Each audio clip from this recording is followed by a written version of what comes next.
আজকের ভিডিওটা শুরু করছি বাবানকে দিয়ে। বাবান সকাল সকাল কার্ড নিয়ে যাচ্ছে অঙ্কন প্রতিযোগিতায়, আর সাথে যাচ্ছে আমার শ্বশুরমশাই। শ্বশুরমশাই ওকে দিয়ে আসতে যাচ্ছে, আর ওরা টোটোতে উঠে গেছে, এখন রওনা দিল। গুড মর্নিং, আমার নতুন একটি ব্লগে তোমাদেরকে জানাই স্বাগত। তো ঠান্ডা প্রচুর, কালকের থেকে ঠান্ডা লেগেছে আমার।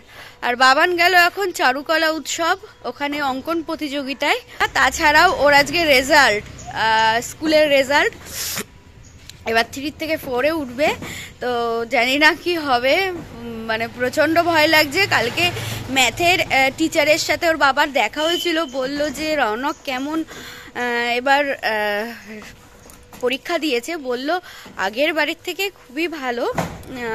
তো ওর বাবা আর জিজ্ঞাসা করেনি। আমি হলে মেয়েরা একটু সব কিছুতে বেশি কৌতূহল থাকে, তো আমি হলে জিজ্ঞাসা করতাম যে কত পেয়েছে আমার ছেলে। তো যাই হোক, জিজ্ঞাসা করেনি। তো বলল যে আগের বারে হাফ ইয়ারলির থেকে ভালো, আর খুব ভালো করেছে রেজাল্ট ম্যাথের ক্ষেত্রে। এখন দেখা যাক, সব কিছুর তো বলতে পারবো না। আজকে রেজাল্ট আউট আছে 11টার থেকে, আর এখন 8:30 বাজে। এখন থেকে হচ্ছে ওর অঙ্কন প্রতিযোগিতা, তো সেখানে গেছে। দেখো, ফার্স্ট সেকেন্ড থার্ড বা কোনো পজিশন নিতে হবে এমন ব্যাপার নয়, সেটা তুমি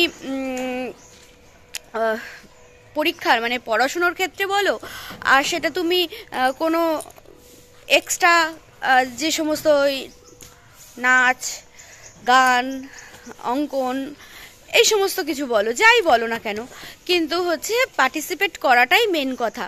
তো গেছে, আমার শ্বশুরমশাই নিয়ে গেছে, ওর বাবা নিয়ে যেতে পারলো না, কারণ হচ্ছে ওর বাবাকে আবার অফিস যেতে হবে, আর তাছাড়া 11টার থেকে আবার রেজাল্ট আউট আছে। আর আমি ওইদিকে রান্না বসিয়েছি, ভাত আর ডাল বসিয়ে দিয়েছি। ওর বাবা এখন বাজারে গেছে, কয়েকটা জিনিস প্রয়োজন আছে তাই আনতে গেছে। আর হচ্ছে আমি ওইদিকে ভাত আর ডাল বসিয়ে দিয়েছি। তো চলো দিনটা আজকে শুরু করা যাক, আর সঙ্গে থাকো আর দেখতে থাকো আজকের ব্লগ। হ্যাঁ, আর আমাদের বাড়ি একটা বাদর এসেছে জানো, তো দেখাও, তোমাদেরকে দেখাই বাদরটাকে।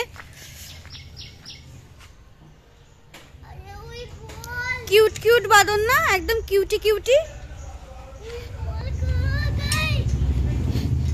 এই যে কিউট কিউট বাদর। মা বলটা ওই যে আমাদের দোকানের টিনের উপরে উঠেছে, আর বাদর এখান থেকে দেখছে ওই জায়গাটা।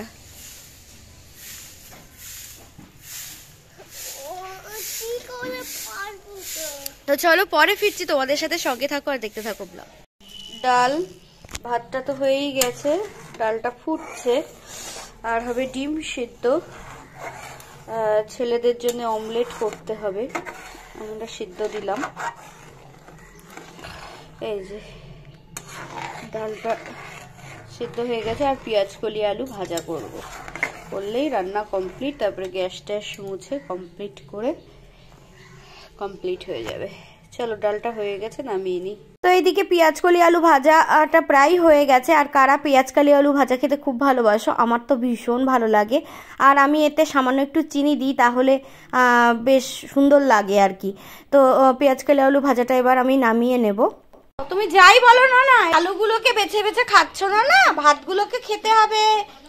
হ্যাঁ, মিষ্টি লঙ্কা, তো লঙ্কা দেয়। তা কি এগুলো কি বলো?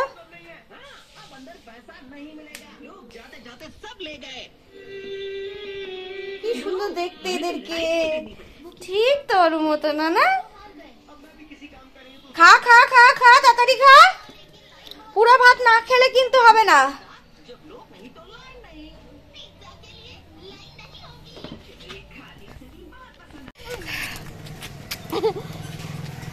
ড্রয়িং করে আরে যাবে কি, দাঁড়া, আস্তে আস্তে আস্তে।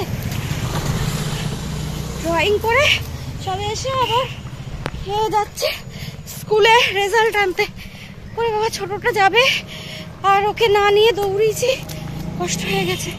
বাবা অঙ্কন প্রতিযোগিতার থেকে চলে এসেছে, এখন ওকে ভাত খাইয়ে তারপরে রেডি করে এখন ওর স্কুলে যাচ্ছি।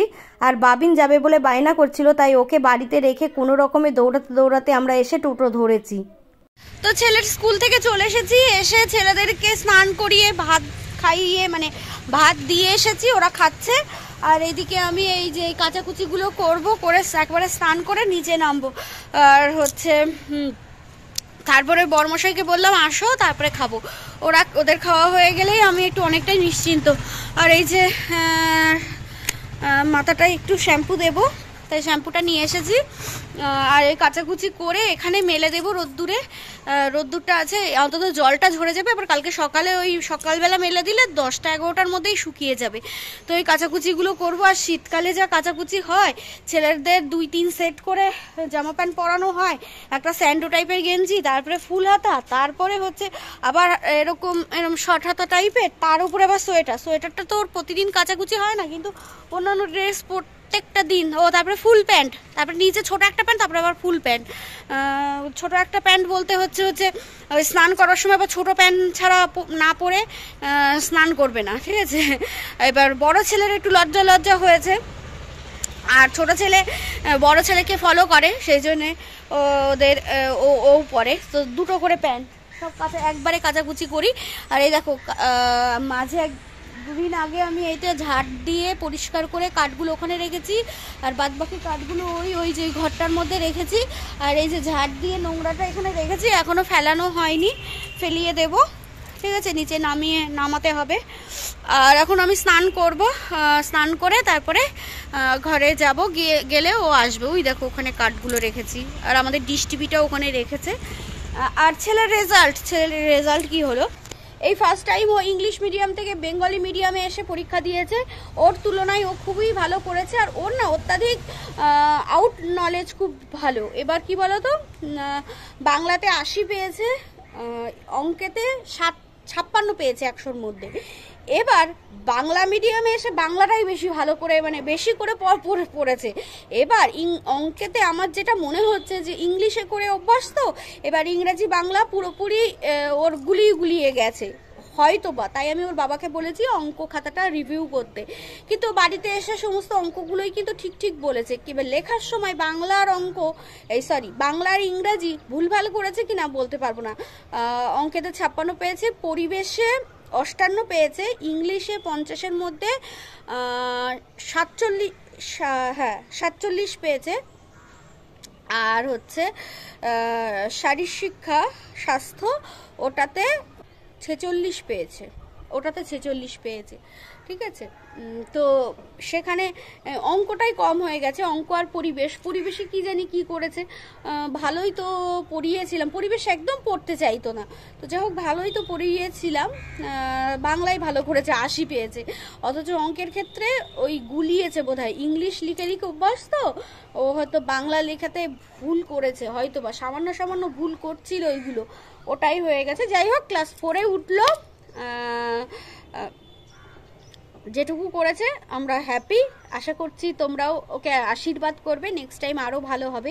আসলে কি বলো তো, ওর মধ্যে আউট নলেজ প্রচুর বেশি, ওকে আরেকটু ভালো করে বাংলাটা বোঝাতে হবে। আসলে ইংলিশ মিডিয়াম থেকে বেঙ্গলি মিডিয়ামে আসলে যে সমস্যাটা হয়, সেই সমস্যাটা এবছর আমরা ফেস করেছি। আশা রাখছি ক্লাস 4-এ আর সেই সমস্যাটা ওর হবে না। আর বাবিনের ক্ষেত্রে, বাবিন তো এবার ওই স্কুলেই গেল, প্রথমে পিপিতে উঠলো, এবার দেখা যাক ও কি করে। ও তো প্রথম থেকেই এখন বাংলা শিখছে, তো ওর আশা করি ও অসুবিধা হবে না। কিন্তু বাবানের ক্ষেত্রে যেহেতু ছোট থেকে ইংলিশ মিডিয়ামে পড়ে অভ্যাস, তো সেই ক্ষেত্রে ওর একটু সমস্যা হয়েছে। যাই হোক আমরা হ্যাপি, তোমরা আশীর্বাদ করো বাবান বাবিন অনেক বড় হোক, ঠিক আছে, মানুষের মতো মানুষ হোক, মানুষের পাশে যেমন এখন থেকেই ওদের মনের মধ্যে দুস্থ মানুষের সম্পর্কে এতটাই মায়া মমতা, সেটাই যেন বজায় থাকে। জীবনে কিছু করুক বড় হয়ে মানুষের জন্য, দুস্থ মানুষের জন্য। তো এইটুকুই আশীর্বাদ করো, যেটা ওদের মধ্যে জন্মগতভাবেই ভগবান দিয়েছে, সেটাই যেন ওরা বড় হলে আরও গ্রো করে, সেটাই ওরা যেন বজায় রাখতে পারে, ঠিক আছে। চলো কাচাকুচিগুলো করে নিই, করে মেলে দিয়ে তারপরে নিচে নামবো স্নান করে। টাটা, পরে ফিরছি। হ্যাঁ, আমার সমস্ত কাচাকুচি কমপ্লিট হয়ে গেছে, দেখো মেলে দিয়েছি। আর এখন নিচে যাব, নিচে গিয়ে তারপর বজরংবলীকে পুজো দিয়ে তারপরে হচ্ছে খাওয়া দাওয়া করা, আর ওর বাবা আসলে তারপরেই খেতে বসবো। আর এদিকে হচ্ছে ভিডিওটা এখানেই শেষ করব। তার আগে কয়েকটা কথা বলি। বাবান যেহেতু ইংলিশ মিডিয়াম থেকে একদম মাঝামাঝি সময়ে বেঙ্গলি মিডিয়ামে ভর্তি হয়েছিল, তাই ওর রোল ছিল 86। আর এখন যেহেতু ভয়েসটা আমি পরে দিচ্ছি, তো এখন ওর রোল হয়েছে 19। তো ও বলেছে আগামী দিনে আরও ভালো রেজাল্ট করবে। আসলে কি বলতো, নিজের মনের মধ্যে জেদ থাকাটাই আগে দরকার।